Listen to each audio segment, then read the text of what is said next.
walls of a Four Seasons loft. In Austin, I stalled, paused. My eyes crawled to a table. Paralyzed by pairwise dice, then attend to this heaven slice of an angel wrapped in skin. Throw dice and woes of life. Love deprived, looking to revive. What's the meaning of life? One subjective paradise. Crystal chandeliers, motives reflected. Often mirrors appear clear, grinning from ear to ear. Craving and raving and grain, rekindle the flame. Closer she draws near. Stay there, remove your underwear, shove it somewhere over there. In paradise, we know our purpose. In paradise, we know what our worth is.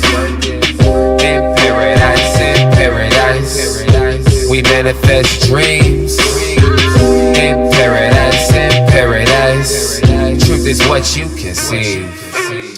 Boom! Yes, it is. The truth is what you can see. Hello, everybody. How you doing? Hopefully, everybody had a fantastic 4th of July weekend. I know I did. Enjoyed myself. Spent a lot of time with my fat boy, and he and I hung out. And we were supposed to go on the 4th to watch the fireworks, or I was, but I forgot that he freaks out with storms and he freaks out with fireworks. So I ended up missing the fireworks and just hanging out with him on the couch, snuggled up with him all night. And, when you have a 90-pound pit bull, you would think he's a monster and he's this and he's that, but he's a big-ass baby is what he is now. If it comes to my grandson, it's a little different. And if it comes to coming to try to get into the house, it's a little bit different. But he's just a big old baby. He really is. But he is very protective of the house in particular, in his yard, just like any other dog is. But he's just a big old baby, and he just freaks out when it comes to storms. He freaks out when it comes to fireworks and stuff. I mean, all night long, I didn't sleep hardly at all. Thursday night before the fireworks, it was up because he's just freaked out because the kids in the neighborhood are popping fireworks. And then definitely on the 4th, oh my God, I probably got a few hours of sleep. That was it. Went to work. Fortunately, I got off early, but it was just brutal. I was so tired. I literally was so tired just being up all night with him. But, that's your baby boy. What are you going to do? Those people who don't treat their dogs like their kids, I feel sorry for you because you're all they have and that sort of thing. So, anyway, the Thunder season kicked off Saturday night. The Thunder played the Grizzlies in Salt Lake City. And it's almost the Summer League is what it is. It's pre-Summer League because it's really not Summer League. It's pre-Summer League. And the Thunder kicked off against the Grizzlies Saturday night. And we did not do a show. We probably won't. We're going to do an After the Storm show, kind of like, we're going to grade the Thunder players and all that. We'll do that probably tomorrow here on the Unpopular Hour. We'll probably do that tomorrow or Wednesday. We're going to do the grades of the coaches, the players, each individual player, what all happened, and kind of do that, the end-of-year wrap-up type thing, and then go into what the Thunder have been doing move-wise, which we really haven't done anything other than pay players. But I'm still kind of waiting for the J-Dub / Chet signings, which I'm imagining today is when everything is going to be signed. So I'm sure that everything is going to probably come to fruition pretty quickly. My guy Nathan Taylor believes that there's some things that he thinks the Thunder are going to do, which is why it's taking them so long to sign J-Dub and Chet. But we'll see how that works out. But anyway, so we're going to do some stuff for that this summer. Just do it an end-of-year deal because, quite frankly, I've been celebrating for the last 2 weeks, even though we did the fadeaway hoops yesterday at Santa Fe. And one of the guys who runs the fadeaway hoops is really good friends with Eric Maynor, who is one of the assistant coaches of the Thunder. And he just rags. He goes, "Oh man, what do you think?" I said, "Man, I'm happy. It's the first time I seen him. I saw him at the parade." And he goes, "Man, I said, man, I'm so tired of people like you. Y'all," I said, "y'all wear me the hell out. Y'all complain about me being a hater. How the hell am I a hater?" I said, "I'm sorry that I'm breaking out. I'm actually an analyst. I actually analyze the team, actually come up with things to make us better, actually point out the deficiencies, which I was right on. And, talking about, well, you changed your mind about the coach? And I had another guy come up and ask me about that. And I said, no, I haven't changed my mind about him. I'm not going to change my mind about him until he changes what he does. And I give him props when he does good things, and I call him out when he doesn't. I'm not this guy going to sit there and go, oh, he's wonderful because he ain't, or he's not. And when he messes up, I'm going to call him out, and when he does great, I'm going to give him his props. I'm going to give you flowers no matter who you are. I'm not a fan of Russell Westbrook. Do I give him his flowers when he does stuff? Yes. But is he who he is? Yes. Have I called him out since the very beginning? Yes. Was I right about him? Yes. So I'm not here to be apologetic because my opinion is unpopular with you when they're saying the same thing on ESPN and Fox. Same thing I'm saying. If you want to give a true analysis of what he is and what the Thunder are, that's what I'm here to do. And my problem with you the people who will call me haters is, the problem is you call me a hater, but you don't say that I'm wrong. That's the problem. That's why I laugh. I go, I'm sorry, what am I wrong about? Tell me what I'm wrong about my analysis. Where was I wrong? I'll wait. I won't hear from you. It's just like the guys who, on After the Storm, our OKC Thunder postgame show. Like people today would come up to, oh man, I hate you now because I can't watch the game. I can't look at the game anymore. I get pissed off. Yes, welcome to my world. I get pissed off too. Welcome to my world. Welcome to the Commander Randy Wright's world. Welcome to Mark Long's world. Welcome to his world. Welcome to Nathan Taylor's world. Welcome to the world of the people who actually sit there and watch the games and want us to win. We're not hating. We want us to win. And when you win in spite of your coach, not because of, that's where we're at. Now, does he do great things? Yes. Has he done some things? Like I said, putting Caruso on Jokic, Game 7, fantastic.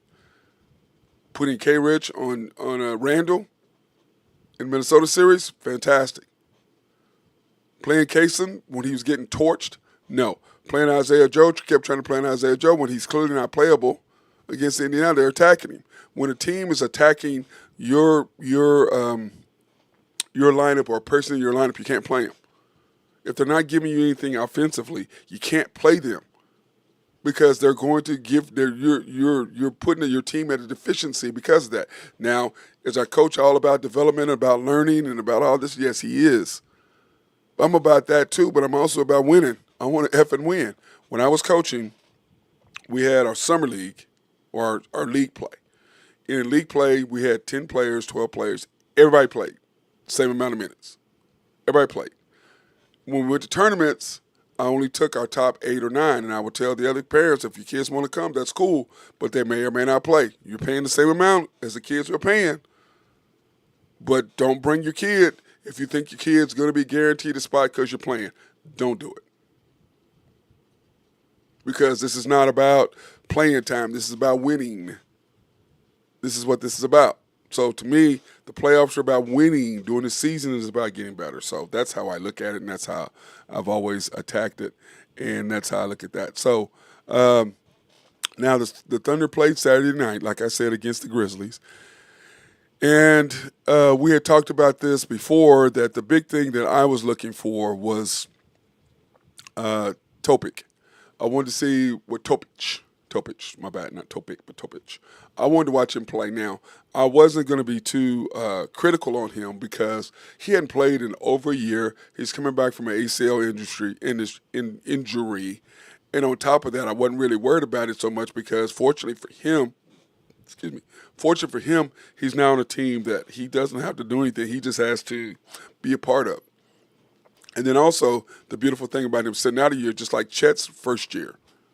What was the beautiful thing about that? Like I said, you get to watch the team. You get to watch, okay, I can fit in here. I can fit in there. This is where I can do it. It's like those OSU fans. Remember when Marcus Smart got suspended and he had to sit out for 3 games, whatever it was. And Marcus said, the beautiful thing about that is now when he came back, he knew exactly where to be better. And that was Chet. Chet got to sit out a year and figure out, okay, I see where we're moving defensively. I see where we're moving offensively. He used it as a way to figure out how he was going to fit in this team. We went from 40 wins to 57 the year he played. Topic, the same thing with him. He got to sit for a full year and saw exactly how he was going to fit in. And plus, with the way our coach is a developmental coach, it was going to be fantastic for that. And then in addition to that, the players of our team is very open and trying to, hey, this is where you fit in, this is where you got to go. They're a very encouraging group of guys together. They're not like the first group where they were trying to tear each other apart, or not tear each other apart, but the first group that were everybody was trying to be the man, and they ended up all being the man. KD won a chip, being the man, because everybody talks about him wanting to go to state. He was the best player on the best team. And if you think something, he went to the best team, and Steph Curry, KD was the best player on the best team. It wasn't Steph. Basketball is the one sport, when you play, you know somebody better than you. So all you idiots that sit there and talk about that, you're dumb. He was the best player on the best team. Then you look at, hey, what's up, Ryan? How you doing? Really? Is that what you? I'm not repeating your line on TV. On live stream, bro. Not doing that. But anyway, when you look at what James did, James went to Houston. He built them up. But what we realized, what we knew in Oklahoma City, James is not a finisher. He can't finish in Houston. He couldn't finish in New Jersey. He couldn't finish in Philly. He couldn't finish in the Clippers. Not a finisher. What I mean is the playoffs. He doesn't show up. Angel, what's up?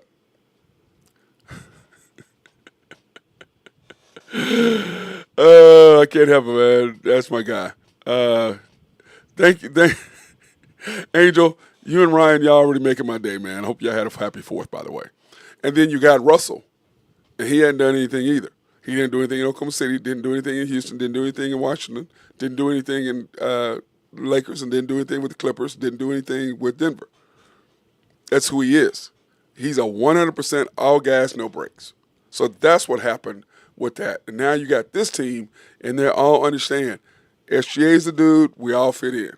So that's what happened with Chet sitting at that whole year. Come in, this is where I fit in. Then what happened with Topic? Sat out the full year, this is where I fit in.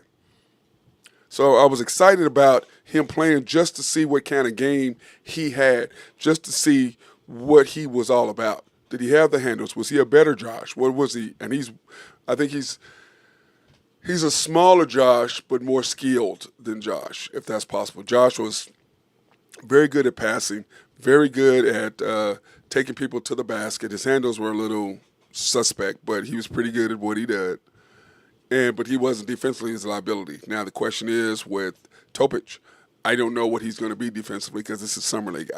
This is summer league. I mean, everybody's trying to score one-on-one, so I can't take too much of that. I don't really care about him defensively. I'm more interested in what he does. Does he play hard on defense? If he gets scored on, you're in the league. Everybody gets scored on. But what I'm looking for is he able to kind of keep the guy in front of him somewhat, because the way we play team defense, it's going to be easier for him to keep the guy in front of him on our team than it is. With the how do you want to call it? A team, with the league team, with the NBA team versus the G League team, if that makes sense. Okay, so I'm more interested in what he does. Does he play hard defensively? Does he try defensively? And then on the flip side of that, what does he do offensively? Can he dribble the ball? Can he dribble the basketball? Can he pass the ball? What is his court vision like? Can he shoot the three? What does his shot look like? So those are all the things that I got a chance to witness, and that's what I was interested in when I pulled up the game stats, or when I looked at the game stats. Okay, what did he do? And I watched the game, and I was very, very excited. Now, A.J. Mitchell, he was ridiculous. AJ he played with these guys, so he already know he was head and shoulders, just like Wells, the kid from Memphis. You could tell those guys have been playing in the league, so they were a completely different level than everybody else. So AJ showed that he looked really, really, really good, I thought. And then, of course, when you look at everybody else, AJ Mitchell 27 minutes, Topic 25 minutes, AJ 24, Topic he had 14. But when I look at him, I look at what he did: 6 for 11, 2 for 4, and then 1 rebound, 4 assists, 1 steal, 1 block. The 7 turnovers to me was more with him just trying to get accustomed with those guys. Those guys are gonna the guys that he plays when he bumps it up to the when he's playing with SGA and J Dub and Chet and that group, they're gonna be making plays, and he won't have as many turnovers. But he was nervous. It was clearly, but he got. I was for his grade for him. He's the only one I really care about grading. Okay. Because AJ Mitchell was just fantastic, and he's just head and shoulders. But Topic, I'm gonna give him a B solidly. I thought he played pretty good. He played better than what I thought he was going to play, considering it was his first game in over a year. The pressure on him being remember, he was supposed to be a lottery pick. We got lucky to pick him up because we didn't need him. We could afford to say, okay, we're loaded. We can take a flyer on you to see what you're going to be, if you're going to be who we think you're going to be, and I think he is. And then it also makes AJ a little bit more valuable down the road because of the simple fact that now you've given him a little bit more money, AJ. So now you can get, if a trade piece comes, he's making enough money to where you can kind of match his salary. So those are things that I like to see. But Topic, I was really, really pleased with what I saw out of him. I liked the way he played. I was very impressed. So tonight, I'm going to be excited about it. And this is what's funny. When you look at the game, if you guys don't know, here, let me pull up the schedule so you guys can see what the game is tonight. By the way, we lost to the Grizzlies, if you didn't already know that. The Sixers tonight, 6 o'clock on ESPN. So we were on ESPNU Saturday night, but we only ESPN tonight. But it's so funny is I don't really watch Summer League games, but I'm going to try to watch this year because I want to watch him as much as possible, just try to get a feel for what he's looking like. Because I think the beautiful thing about playing in the Summer League in Salt Lake City, it kind of warms you up for the Summer League, which actually begins end of the week in Vegas. It kind of warms you up for that. So I'm excited about that part of it because the Vegas is what really matters. That's when the more of your better teams are playing. I mean, the Grizzlies, you think about it. Come on, Sixers. And it's so funny is when I looked at the overall deal, and I'll pull that up, the game tonight. But anyway, we play tonight against the Sixers, and then we play tomorrow night on back-to-back against the Jazz. Tomorrow night. This is in Utah, so, it's going to be, their fans are their fans, so it's going to be interesting. But this is what's funny. When do you guys remember the last time that we weren't favorites in a game? I can't remember. Maybe Denver. I know we were favored every game against Indiana. And maybe Minnesota, maybe game 3, we were not favored against them, maybe. But I can't remember the last time we were not favored in a game. And last time we played the Sixers, we were 9-point favorites, and the over-under was 227. And it's 177.5. So that shows you the difference in what they expect of the players and what you get. Think about that. Think about that. That's 50 basically points difference between the basic Summer League teams and our NBA World Champion team. Over-under was 227.5. We were 9-point favorites.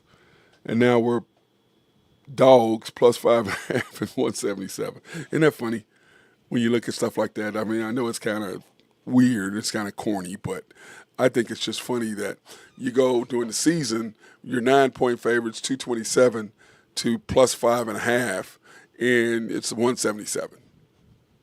I think it's funny to look. That's why I really don't watch the Summer League, is because of that. But like I said, AJ Mitchell has more than impressed me. I don't really care about AJ because AJ just he looked a man among boys against even though we lost. I don't care about that either.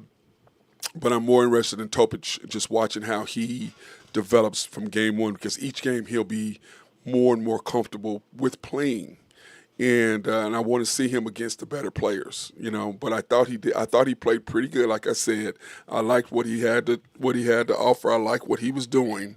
So I was pretty pleased with his play overall against them Monday night or against Saturday night. So, excuse me. I'm really excited about tonight to see kind of what is going to happen with him against the Sixers.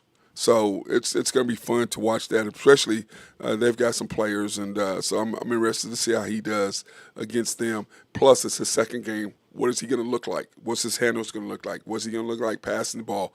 Are they going to be able to catch the ball this time? What's his shot going to look like? Can he still take people off the bounce, the dribble, the bounces, the ball bounces, call it off the bounce? Or is he going to be able to do that? How's his shot going to look? Is he going to do step backs? Is he going to just catch and shoot threes? Is he going to be able to take you one-on-one like SGA does? What is he going to be able to do? What's all that going to look like? Because remember, this is still going to be his rookie year. Okay? Even though it's going to be his second year, it still will be his rookie year played.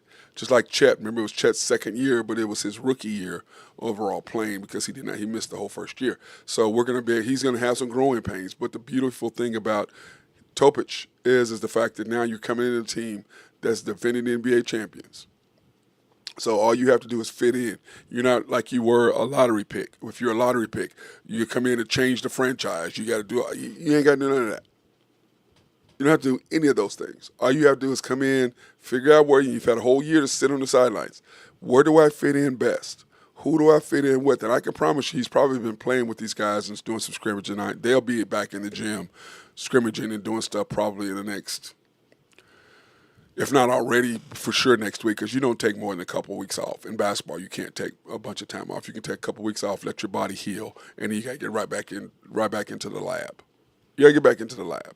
Work on your handles, work on your shot, working on your stuff. You got to get back in. So I believe that he will do that. Now, tonight, like I said, the only thing I really expect is to watch Topic to see how he's developed from game 1 to game 2. And then tomorrow night, I'll watch to see how he's going to develop from tonight to tomorrow night. And then in the Summer League is when you're really going to kind of be able to tell what things are. Because when you watched A.J. Mitchell last year, you could just see his development. You're like, oh, this kid can play. I think I don't think Sober's playing yet. I know he was not for this. Now I don't know if he's not going to play in the actual summer league that starts in Vegas. I don't know if he's going to play in that. But the whole thing is, he just had the surgery. So for me, the beautiful thing about our Thunder team is nobody has to play. That's the beautiful thing about it. We don't have to play. These guys can just take their time and heal. So my guess is probably not. I would just wait till the fall and when practice starts. But next week we'll be able to really get a feel for what he's going to be able to do next week. Okay, so yeah, I wouldn't play him, Angel, if it was me. I wouldn't play him. I mean, the Summer League, do you want to take the chance on him hurting himself in Summer League? I wouldn't. That's just me. I would sit him out the whole time and let him wait till, because remember, he just had surgery toward the end of the season. So, I would wait and take the time because he is somebody that we're going to eventually need down the road, hopefully, especially if he can develop and do what we think he can do defensively and add another big physical presence, which allows Chet to play the 4 only and not have to play the 5 unless we go with the smaller lineup, which is SGA, Kaysen, Caruso, Dort, Wiggins, whichever one, and Chet. If you do that, so that's part of what they're doing. But that being said, tonight is going to be interesting for me. Like, that's all I said. That's all I'm interested in. Sober, I'm more than okay. They're waiting to see him in the preseason. I'm not. You know what I mean? We don't. The beautiful thing about our team, and we're going to go over it in the second half after the break. The beautiful thing about our team is we're not lacking really a whole lot. We're lacking an additional inside presence, and we're lacking a shooter. That's what we're doing, because to me, Isaiah Joe, I'm a huge Joe fan, and you guys know that watching the show, I was a big Isaiah Joe fan, and I was so excited when we got him from Philly. I was pumped up. Oh, we got Isaiah Joe. Yes. I was so excited about that. A lot of people didn't know who he was, but I was excited about Isaiah Joe. And then from, like I said, the middle of last year, not this past year, but 2023, 24, from the middle of that year, all of last year, he got pulled off his spot because everybody knew what he was. So they ran him off his spot.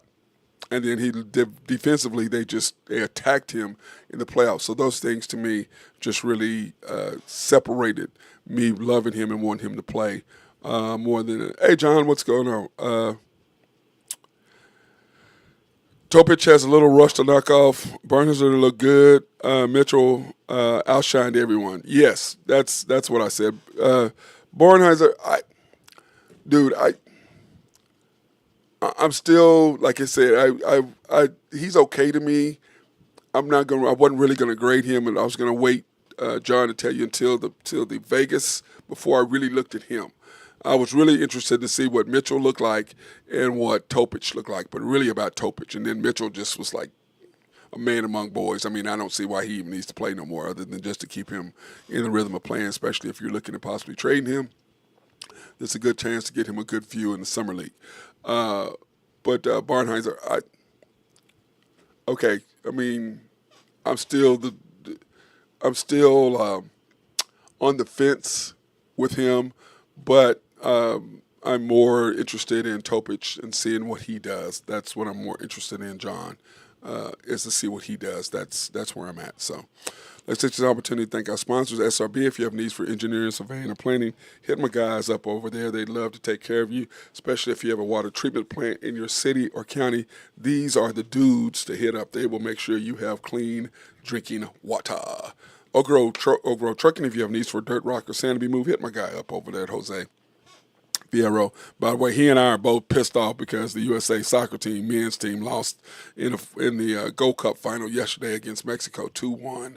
So we weren't overly happy, but we did not have our main guys, but the young guys looked really good, and we'll talk about that here in a little bit. So, yeah, he and I were texting back and forth, not happy about the outcome of the USA-Mexico game yesterday. YNB, family owned and operated since 1912. They are the bank that makes things happen. They're an equal housing lender, a member of the FDIC, proud sponsor for us to go out and support women, minority, and black-owned businesses in the OKC area. You can pre-qualify online at www.ynbok.com. That's www.ynbok.com. Hit our guys up over there. They love to take care of you. They are fantastic. Appreciate them. You can go into one of their 5 locations, the main bank at 401 Elm, 66 steps from historic downtown Yukon, Oklahoma, YNB East, which is off the Parkway and 66th or 39th Expressway. Oh, man.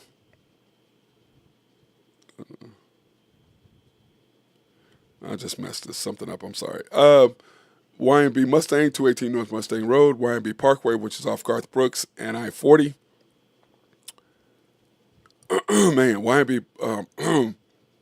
It's just south of I-40 right there. You cannot miss it. And then, of course, YNB Peoples located in Bethany right there. You cannot miss it between Rockwell and MacArthur right there on 23rd Street. You cannot miss it. And love those guys over there.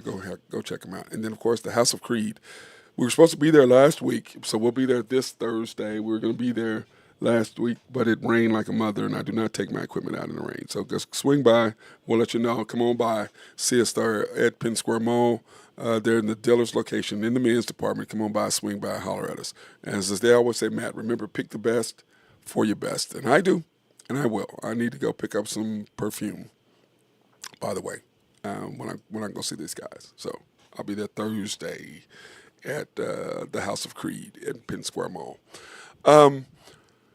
Like I said, the thing about this coming year, and, the only thing we've done, the Thunder moves thus far, is that we have signed SGA. And in Thunder News, this is what basically has happened thus far that makes anything. And, I was talking about, like my friend the other day, we're talking about SGA's contract. Yeah, we signed SGA. I go, well, what we did is SGA needed an agent. He's got some sort of excellent advice. He signed a 4-year deal, not 5, Supermax, which means in 3 years, we'll have to pay him. Okay, that'll be his 10th year with the team. Then what's going to happen with that? They'll have to pay him additional money after being with the team for so long. You don't have to pay. That doesn't go against your salary cap, the extra bonus you get for staying with the team that long. So that does him. Then on top of that, He'll sign probably a 2-year deal, which is what you see Devin Booker. Everybody talks about him getting $71 million a year. Where they're getting ready to pay Devin Booker 2 years, $150 million. So Devin Booker is going to be making more money than SJ. So that was short-lived, which is why I was talking about being the first $400 million guy. So anyway, that was short-lived, but actually SJ is going to end up making more money this way. Because in 3 years, when we sign him, he'll probably only sign for a 2-year extension, which are going to pay him north of, well, if Devin Booker's at 150, and this is 2025. So by the time SGA signs in 2030, he'll sign 2-year, $200 million, somewhere around that, if he's continuing to be first team All NBA. And remember, he has, for being the MVP, it extends for 3 years. So it'll extend into his first year. If he wins another MVP within the next 2 years, which he should, that's going to bump him up. So he'll probably be damn near, $90 million, because the next contract will be $80 million. Because if he was at 71, the next one, which is Devin Booker, at 75 this year. The next one after Devin Booker that signs next year will be $80 million, 2-year, $160 million. The one that signs out to him will probably be $85 million. Next will be $90 million, then $95. So by the time SJ comes back around, he'll be somewhere in the $95 to $105 million range a year, which is insane. But remember what the NBA teams will be making because of the TV. So that's going to be crazy. Here are the big two things. You have J-Dub and you have Chet. And when you have J-Dub coming in at 246, 5 years, Chet at 247 for 5 years. The bottom line is, what do you pay them? Do you think J-Dub and Chet both get maxes? Now, J-Dub clearly deserves the max. Clearly, he does, because what he's meant to us. We went from 40 wins to 57 wins to 68 wins. Remember, this year, we were 84-21. 84-21, and that's giving away 2 games in the playoffs. That's giving away 2 games. Remember game 1 against the Nuggets, which the guy that they want me to love gave away, and then game 1 against Indiana, the one they want me to love gave away. So that's 2 games the coach gave away, but it is what it is. So you're not going to pay Chet the same amount of money as J-Dub, because Chet really has only played, I think Nathan and I were trying to figure it out. I think Chet's played, like 130-something games in 3 years. Because remember, he played the whole 82 season his second year, which was his rookie year. And then he played, 40 games, some 45 games this year. So that's what Chet did. So the question is, what do we pay Chet? Well, you pay J-Dub the full max or close to it. If 246 is the max, you give him, let's say, 240. And then Nathan thinks that you give Chet what Jabari Smith got, 222. Now, remember, Chet made more money than J-Dub did, because Chet was a lottery pick. J-Dub was the 12th pick. So Chet's probably made $15 million more, $20 million more, somewhere around there. So maybe you make the difference somewhere in that range of the difference in the money, what you pay Chet and what you pay J-Dub. You pay that somewhere, to me, you pay that pretty close together with those two. That would be my guess on what you do. That's just me. I'm not going to pay Chet and J-Dub. I'm not paying Chet $247 million. You ain't played. But I'm going to give you something that's commensurate of what the value is, the value that you have to our team, which is $225, $230 million range, somewhere around there. I'm thinking maybe 235. But I want you close enough to where J-Dub that your feelings aren't hurt and that you're not upset. But J-Dub deserves more than you, because he has played and you have missed an entire year. Then you missed, 40 games this year, 50 games or something like that. You missed this year, Chet. So I can't literally say I'm going to give y'all the same amount of money, because you have not played the same amount of games. But I'm going to make it close enough to where Chet feels like it is the big three. It's SGA, J-Dub, and Chet. I want to keep that together. And then, remember, when it pops back up, you have J-Dub to play.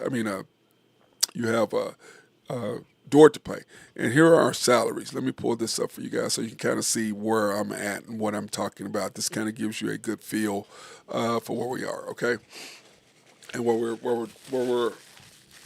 we're at. Okay, SGA just signed his new deal, and I did not include his new contract into this. So, and the reason why I didn't is because this is the key moment. The reason why I said his new contract kicks in 27, 28. iHeart's kicks in 27, 28. Dort kicks in 27, 28. Chet will kick in 27, 28. J-Dub kicks in at 27, 28.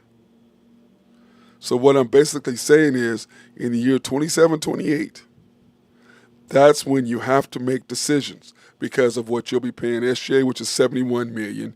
You're going to be paying J-Dub and Chet, what was it, 30-something, 5. So that's, between them, you're paying $140 million-ish just between those three. And then you still got, what are you going to do with Dort? Are you going to let Dort go, or are you going to keep Dort? What am I going to do with him? Am I going to keep him? I'm going to let him go. What am I going to do with that? What am I going to do with Caruso? I got him after that. But iHeart, Sober to me is the replacement for iHeart, and who would have gotten his $29 million. Remember, we gave what did we give him? $95 million, 90 whatever million. So remember, this year was his first year of his deal, which is 25, 26. 24, 25. 25, 26, which is this coming year, will be his second year. And then 26, 27, which will be his third year, which is a team option. So by that point, we should have a feel for what iHeart, what he's done us. Do you pay him $30 more million? What do you do with him? What is Sober's development going to be? What do you do with that? So all of those things are things you're going to have to come up with and have to decide how we want to approach that. Okay, so to me, you can hear my fat boy right there. He's all freaked out. That's his food. That's not his. That's his dog food.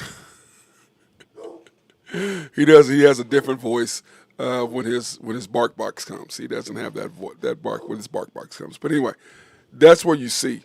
Do we sign iHeart? But the key is SGA's new contract kicks in, Chet's new contract kicks in, and J-Dub's new contract kicks in. So at that point, what are the decisions you make at that point as an organization? Now, of course, he's already got this figured out. I can promise you, Sam Preston, they already know what they're going to do. Guarantee you. Do you keep Dort? Because you still have Caruso on the contract. Do you go ahead and re-sign Dort this coming year or next year to get him locked in? Or do you let Dort go? Do you want to keep the torture chamber? Then remember, you've got Queso. He's 27, 28. You got to add him, and will you keep him? Topic won't be until the following year. Topic, but you're going to have to pay Topic before that. So what do you do at that point? And you can see the difference between Chet and J-Dub's contract. J-Dub's making $5 million, Chet's making $9 million. So here's the thing. Those are decisions that the Thunder are going to have to make. What do you do? Now, of course, Sam's already figured it out. But with Topic, what's his development going to be? Is he going to be able to slide in and take somebody? Which I think Topic and A.J. Mitchell are the same guy, and I think Topic will take A.J.'s spot. But the question is, who is the better defender? And you know, as our team as a whole, it's about defending. But what hurt us this year was somebody being able to put the ball in play under pressure. That was what Josh was magnificent at. Hopefully Topic can be that guy. Then that means at the end of games you have SGA, J-Dub, Chet, Topic, and Dort. What do you do with Caruso? You have Caruso. I mean, let's face it. How many games does Caruso win for us by being on the floor at the end? So at that point, what do you do at that point? Or do you take somebody off? But you have to be able to get the ball in bounds for a play, because the ability to have Dort and Caruso on the floor at the same time at the end of games made all the difference defensively. Then you got SGA blocking shots, you got Chet blocking shots, you got J-Dub blocking shots, you got J-Dub being able to guard the 4 or the best 3 or fourth guy, however you want to look at, put Chet on the 5 or switch it up. You have a bunch of flexibility, but can Topic play the defense? These are issues that you're going to have to work out as a team. Now, is Topic going to be ready probably next year? I doubt it. He's probably going to take him a year to really get there. Okay? But that was my deal with Chet. That year that he sat out, and when he came back and we won, what did we win, 57 games? You could just see our team and him getting hurt. When he got hurt, he was averaging 25, 5 blocks and 9 rebounds or 8 rebounds. He was a beast before he got hurt. Last year was going to be a monster year for him. So this year coming back, what is Chet going to be able to accomplish? I think he's going to be able to accomplish a lot. I think he's going to be able to do a lot for what this team is going to be able to accomplish. And remember, what are teams going to throw at us? Look at what Houston's done. Houston's biggest issue last year, even though they finished second, was they did not have a closer, a guy who could make shots. They for sure as hell got that now with KD. Whether you like him or not, I love KD. I'm a huge fan. I love KD because he's just a monster. But they have a closer now.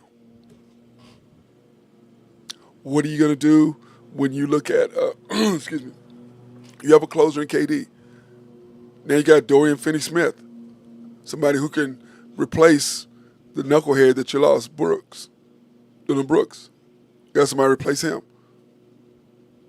Shoot the ball, plays great defense, and he's long. You re-signed Steven Adams, which is our iHeart, who's going to get you another offensive rebound to kick it out to give you another possession.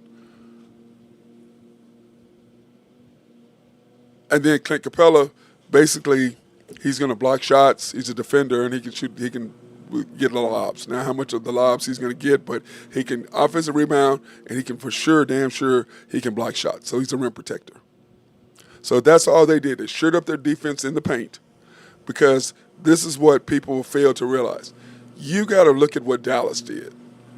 Dallas took what the Thunder did and magnified their front line.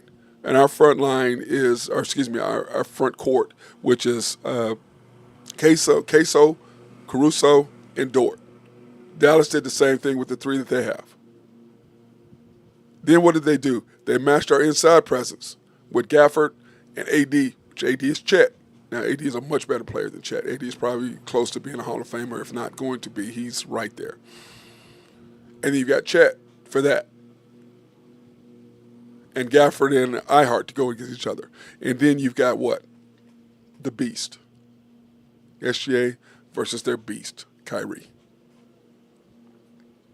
What's going to happen with that? Dallas is a threat, and if you don't think so, you're crazy. So you got Houston as a threat. You've got Dallas as a threat. Then now you come with the Nuggets, and look what they did. They got the guy that we wanted, Cam Johnson. They've got him now. And we wanted Cam. I wanted Cam Johnson really, really bad. But the Nuggets got less. The Nets got less than what they were going to go if they'd have traded with us. Got Michael Porter Jr., but they got less than what they would have got if they'd have traded with us. Which, once again, that's why it's the Mets, the Nets, the Jets, and the Clippers. That's why. That's why they are who they are. That's why they screw up the way they screw up. The Nets had a chance to do something, but Kevin Durant, once again, wore 17 and a half versus 17, or Milwaukee doesn't win their chip. They get sent home if he wore 17 instead of 17 and a half. Those are the things that make the difference. And when you look at Houston, and when you look at Dallas, and when you look at Denver, and the things that they made, Denver bringing back Bruce Brown, somebody that shouldn't have left go in the first place. They let go of KCP, which is done by them, done by the Lakers. The Lakers did that first, LeBron James. I can promise you, if the Laker ownership is the one they have now, was the one they had after the bubble, LeBron would not be a Laker. Because he was not going to have any say with what they're going to do. I can promise you that. They would not have. The man who goes from chips, now I win the chip, I'm the greatest player, to, well, winning rings don't matter, to now winning rings, I want to go somewhere I can win a chip. But which one is it? Does it matter or does it? And you're clearly not the GOAT. If you have to brag about yourself being the GOAT, and any of you people who support him, the same thing I ask you, if he's the GOAT, why is he talking about it? That's other people's job to tell everybody that you're the GOAT. That's not your job to say, I'm the GOAT. When you're the GOAT, you don't have to say that. I don't know. To me, the way I look at it is people will respect your game, and you only want the respect from the people you played against. Yeah, you appreciate the media and all this other stuff, but it's the people you played against. That's where the respect means the most to me. Angel, not my GOAT. Yeah, 100%. But to me, that's where I look at people go, why don't you brag about yourself? What for? I know what I was. I know what I did. Go look at the damn record books. Go look at the stats. Go look at stuff. I don't need that. I want the respect of my peers, the people I played against. Those are the people that matter.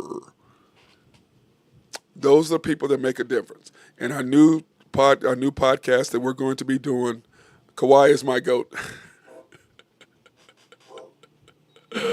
You have your reasons. Well, Angel, what are your reasons for Kawhi being the GOAT? I don't know how Kawhi's not even in my top 20, 25 players of all time. But if you say he's in your GOAT, okay, I don't know why. But give me your reasons, Angel. I'll be more than happy to express those. But anyway, that's how I look at it. Okay? I don't brag about myself like my guy Randy Wright, the commander. People don't understand how good he was, but the people who played against him do. I can promise you that.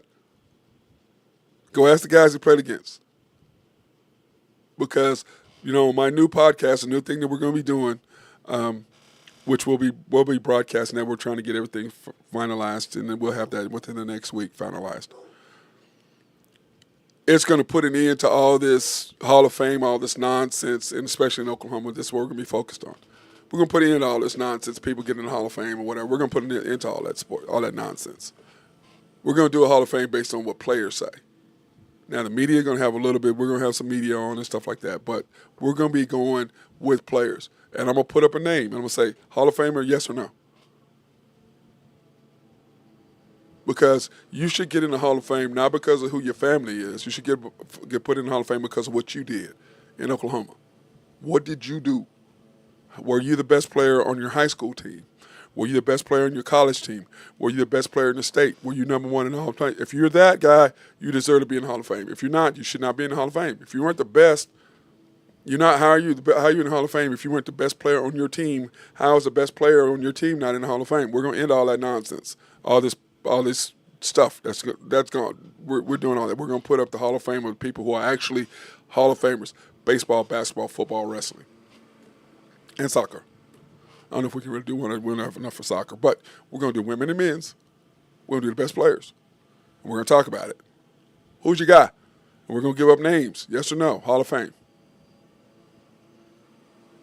Because it's not about political. It's not about bringing people in the day. Ain't nothing about that. Either your ass was a beast or you weren't. Either you were the best or you weren't.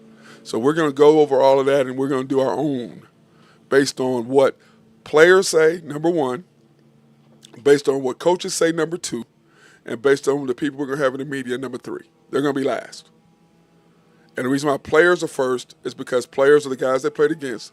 Coaches are second because coaches are the ones they coached against, who coached against the players. And number three, medias are the ones who saw them. So that's how we're going to break it down, because that's what matters. So when I look at LeBron and I look at, Michael, I'm like, LeBron, this is how I've always broke it down. Best player of all time, Michael. The most skilled, Kobe. Best all around is LeBron. He took Magic Johnson's place as the best all around to me. And the second all around, Larry Bird and Magic are really close. And when I break down, they said, break down your starting five. I've got Magic at the point. I've got Michael at the two. I've got either LeBron, Dr. J, or Larry Bird at the three. Pick one. Now, if I have to make a shot, give me the white boy. Give me Bird. I'm sorry for you people get all pissed off because I said white boy, but give me him. And I mean, white boy is in the highest of honors, because to me he wasn't white black. He was just a effing beast. White black, I don't care.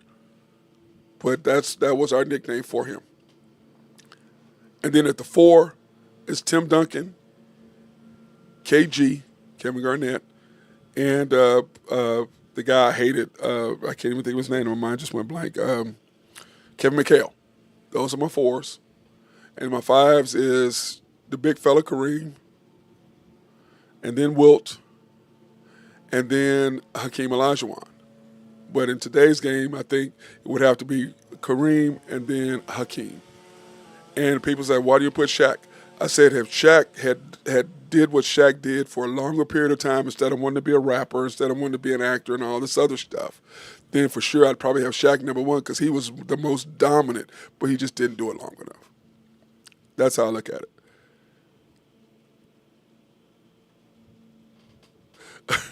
Yes, Angel. Every Larry Bird said you can't put a white guy on him, and that's the whole thing. We live in a racially charged world now that's been brought back to the way it was in the '60s. Basically, is what it's being in the '50s is being brought back to that nonsense. Trying to bring it back, it's not there yet. But I mean, Larry Bird as a white guy in the white boy is in the most revered thing I can say. He was an absolute monster. Black, white, purple, Mexican, whatever the hell you want to call him. Indian, Spanish, whatever. He was an absolute monster. I tell these kids at the barbershop all the time, the little young black kids, dude, you're high. You have no idea. You ain't seen, there's only been one him. And I can tell you, every black guy, black player will tell you he was a handful. They'll tell you. He murdered everybody. Everybody. Especially if you're white. Now, the difference is white guys today would have been able to guard him a lot better than they were back then because they weren't as athletic. And that's a fact. And it is what it is. But he was an absolute beast. But so that's why I had to have him in there. And it's just like, everybody talks about a last second shot. I said this. If I have to have a last second shot, I think Pat Riley put it plain as you could put it. If I have to win a game, I want Michael Jordan taking the last shot. If my life depended on it, I want Larry Bird. That's Pat Riley. That's what he said. Now, we're thinking about doing a show. I'm going to do a little question of the day. And the question of the day is going to be, I think I'm going to try to do it maybe tomorrow. There's a question today says, if you had to have a last second shot, give me your top 5 or your top 10 guys. And you give, for Angel, you guys can think about this. Who would be your top 5? I have to have a last second shot. Who do I want shooting it? Or the top 10. If I had to have a last second shot, here's number 1, number 2, all the way down. Who would I want to take this shot? If I have to have if I need a bucket, who do I want taking the shot? Who do I want taking the shot? And we may do something on a question of the day. We may do that tomorrow. Question of the day is, who do I want taking that shot? And to me, one guy. If I got to have a shot, give me the dude. Give me that dude. And it's just Bird. It's just, And like I told somebody, I said, he is the only guy in the league, black or white, or international and European, whatever race you want to throw up there. He is the only one that said, you know what, you guys aren't good enough for my right hand. I'm just going to use my left for 24 or 25 or whatever you had. Nobody else I've ever heard of do that. Not Magic, not Michael, not Kareem, not Kobe. Now, Kobe probably could have done it because he was skilled enough. But he said that I'm not going to use my right hand on y'all today. I'm going to give you my left for 20, 24, 25, whatever it was. That's crazy. And as a player, you can appreciate how good you have to be to shoot all your free throws, all your jump shots, all your layups, everything with your opposite hand. I'm just going to give you my left today. That's all that needs to be said when it comes to that. So, but anyway, guys, everybody, tonight, Thunder at 6 o'clock. So in 3 hours, we get to watch the Thunder again tonight. Now, whether they win or lose, I don't care. Summer League doesn't mean anything to me. Summer League schedule, I could care less. I just want to watch Topic to see how he goes from game 1 to game 2. I'm not worried about AJ. AJ's a beast. He's golden with me. Barnes Ziegler, I want to see how good his shot is. He's really the guy we need to go and replace Joe, because we got to have a shooter. We need a spot-up shooter. One of the weaknesses that we had this year in the playoffs, but a lot of that has to do with me, and I'm going to say this all day long. A lot of it had to do with being our first year going all the way through the playoffs as a team. Everybody's numbers were down from from the season to the playoffs. Everybody's numbers were down. Everybody's. We did not shoot the ball as well during the year. I mean, in the playoffs as we did during the year, because it was the pressure and all that. Next year to be better. But we still need somebody who can step in and knock down a three. We need an Isaiah Joe. And Isaiah Joe, to me, I love him, but he has come and did what he needs to do with us. It's time to move on. But he got his chip. Thank you, Isaiah, for your ring. Thank you for your service. But it's time to move on. So that's the thing I have with that. So hope everybody enjoyed the show today. Tomorrow, I may do a show tonight, but it's hard for me to do the shows after the summer league. It's just kind of like, I like to wait to the Vegas league to do the shows because it's kind of hard after, this league, because it's the same team. It's the Sixers. It's Memphis, and it's Utah. So it's hard for me to do it after the storm, after these shows. But appreciate you guys, and remember, tomorrow we're going to come up with, if you have to have a last-second shot, the question of the day is, so you might come up with the Angel and John, you might come up with something, everybody else who's listening, Ryan. Who would you pick as your top 5 or top 10 if they had to have a last-second shot, if you have to win a game? Who do you want shooting the ball? Now, if SJ is not in your list, something's wrong with you. Okay? Because remember, last year he shot 61% in game time, game winning shot. He led the league in clutch buckets last year, last 2 minutes, 61%. Like Kevin Durant led the league for 4 or 5 years, so he definitely is one of them. I can promise you that. That's what scares me with Houston so much. It's a simple fact of what a beast he was to close the game. Angel, you got some picks, good. So tomorrow, save them up, write them down. I'm going to give you 24 hours, give everybody 24 hours to think about who do you have, if you have to have a last-second shot, in your top 5, top 10. Angel, do you want 10 or do you want 5? I think 10 is a little bit easier. 5 is kind of hard because of the simple fact when you think about everybody, when you think about, because, with Larry Bird and Michael Jordan and definitely SGA, I want him shooting, and KD, that's 4. Just right there. So I'm going to probably do my top 10 buck guys who, if you got to have a bucket, who do you want? That's how I'm going to look at it. So anyway, thanks everybody for watching the show today. Hopefully we gave you some insight. Hopefully it was good. Hopefully you liked it. Top 5, you want to do Angel? You want to do top 5? Okay, that makes it really, really tough, but we'll do top 5, Angel. Top 5. So we'll do that tomorrow. Top 5 guys who, if you got to have a bucket, who do you want? Now, Angel, what I might do, my problem is I still have old school guys that if I had to have a bucket, like Jerry West. So, I mean, I got to leave somebody off the list. So, that's going to be tough to do 5. But I'm probably going to do for sure 5 and maybe 10. So that's how we're going to look at it. But anyway, hey, everybody have a fantastic day. Go out there, enjoy this weather. Go hit some golf balls. Go do some things. Remember, you've got until 6 o'clock, 3 hours, 2 hours and 58 minutes to the Thunder tee off tonight. Peace out. Have a good day. And guess what? World Champions 2025. OKC Thunder. Peace out. Okay, Angel, it'll probably get to 10. Yeah, that's what I said. I'm going to do 10. That's going to be easier. But everybody have a good day. Stay out of trouble.